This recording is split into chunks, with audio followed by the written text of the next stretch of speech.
main purpose is to encourage men to go out there, get screened, get checked up.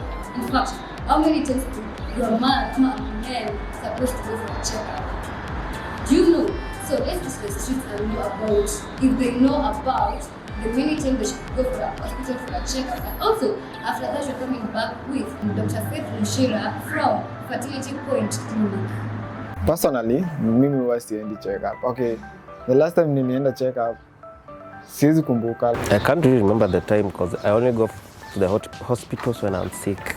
As for women, we believe we are healthy, so we only go for checkups when we feel maybe you are sick and feeling well. The reason why we need Men's Health Month, which usually happens in the month of June, is because in our society, some of the diseases are more in men than they are in women. That would include diseases like diabetes and also cancer.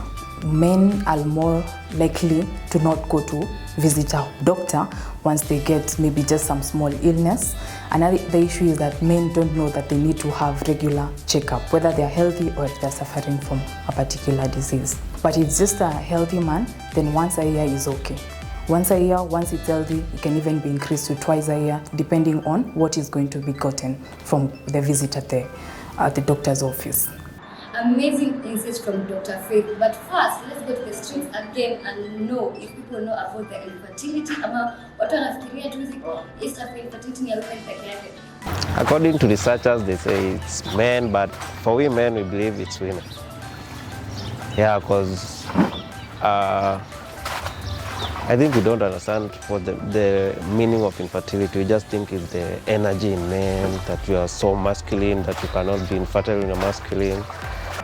Women are prone to infertility because wanakuwa na mashida mingi sana za reproductions. Male infertility is inability of a man who's in a relationship to achieve a pregnancy with a woman after at least 1 year. It should be at least 1 year of regular uninterrupted intercourse.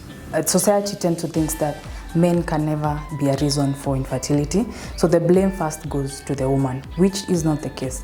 You'll find that 40% of reasons are because of a male factor, 40% is because of a female factor. The fact that people think that when the reason could be maybe like someone is cursed or some witchcraft happened somewhere, that's why they're not infertile, which is not the reason. There are reasons why that particular person has the issue with the infertility.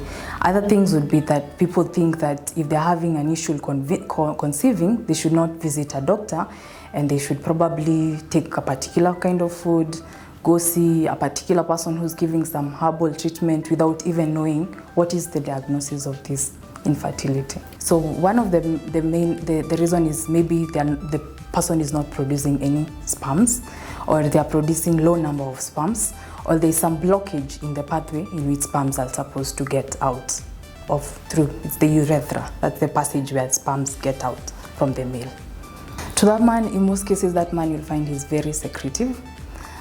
They would have jumped from one relationship to another. There is treatment for male infertility. One, it would require that man to want to go to a doctor's office.